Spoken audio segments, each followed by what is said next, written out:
Okay, let's get straight into it. We're diving into the current situation in Ukraine today, looking closely at some recent analysis.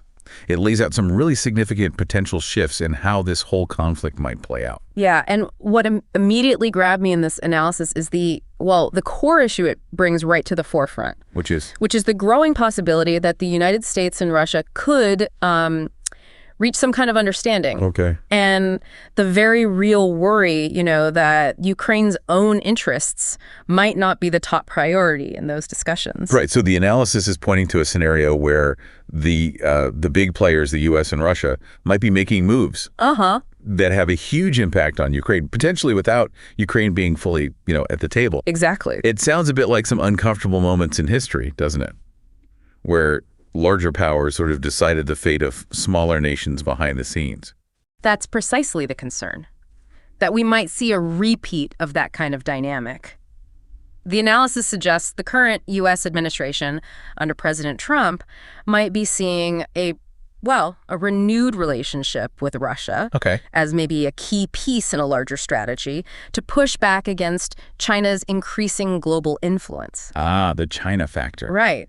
And if that's the case, unfortunately, Ukraine could find itself sort of caught in the middle. And its needs might take a backseat to this bigger geopolitical game. Here's something that really jumped out at me from the analysis as well. It touches on the fact that there are different viewpoints in the West. And apparently within President Trump's thinking about how this conflict even started in the first place. Yeah, that's a critical point. There's this perspective that suggests maybe actions taken by Ukraine itself might have, played some role in leading to the current situation. It's definitely a viewpoint that, sparks a lot of debate. It really does. And it connects directly to another crucial element the analysis brings up, the disagreement over the territories in Ukraine currently under Russian control. The analysis kind of hints at a possibility that Ukraine might eventually have to, come to terms with this reality. Wow. Okay.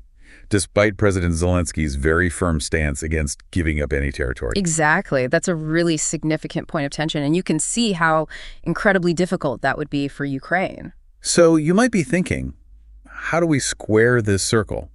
On one hand, the U.S. has been very vocal condemning Russia's actions, like that recent strike they mentioned. Right. Very public condemnation. But at the same time, the analysis points to these ongoing talks, or at least the pursuit of talks, with Moscow. It suggests a really pragmatic, perhaps even a hard-nosed approach from the U.S. side. That apparent contradiction, it really highlights the complexities, doesn't it? International politics in action. Yeah. It seems like the U.S. is trying to navigate multiple objectives at the same time. There's the public condemnation, sure, but also maybe a perceived need to keep channels open with Russia. For those bigger strategic issues you mentioned. Exactly. Even if that has, difficult implications for the immediate situation on the ground in Ukraine. Okay, so let's try and bring it all together for a moment.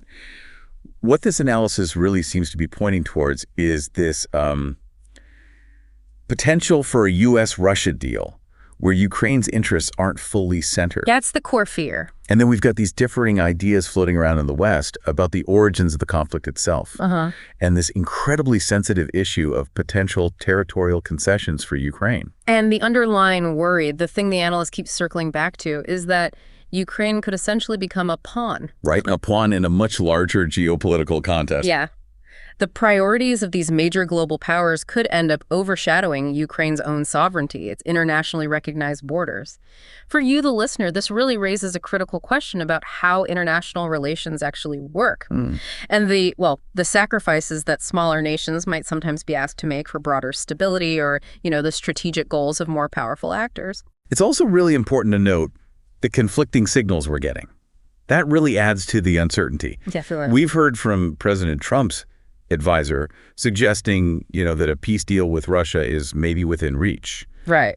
Quite optimistic language there. But then, on the other side, you have top Russian officials, the Kremlin spokesperson included, saying very clearly that no such concrete agreement is currently in the works. No deal on the table, basically. Right. This just underscores the uncertainty. It highlights the fact that pronouncements from one side don't necessarily mean there's a shared understanding or agreement. That disparity in messaging is absolutely key for people to understand. So, it tells us that even if one party, like maybe the U.S. side, believes progress is being made, The other side, Russia in this case, might see things very, very differently. And the analysis also reminds us, importantly, that the situation is constantly evolving. It's fluid. Things change fast. Exactly. Yeah. And internal factors within Ukraine itself, like the ongoing extensions of martial law, for example. Right, those domestic politics matter too. They play a significant role in shaping how the conflict might unfold and what options are realistically available to the Ukrainian government.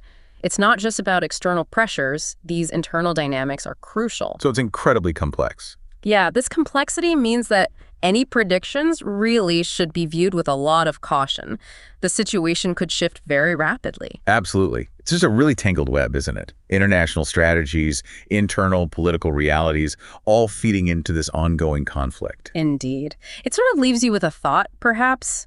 When we talk about these big global power plays, these strategic maneuvers, it's just so crucial to remember the human cost and the potential for the specific needs, the specific desires of nations caught in the middle, like Ukraine, to be overlooked. Overlooked in the pursuit of those larger strategic objectives. Exactly. And that can lead to long-term consequences that are, deeply felt by the actual people on the ground. Subscribe to our podcast on Spotify, Apple Podcasts, and YouTube. We are here to make things clear. New episodes every day.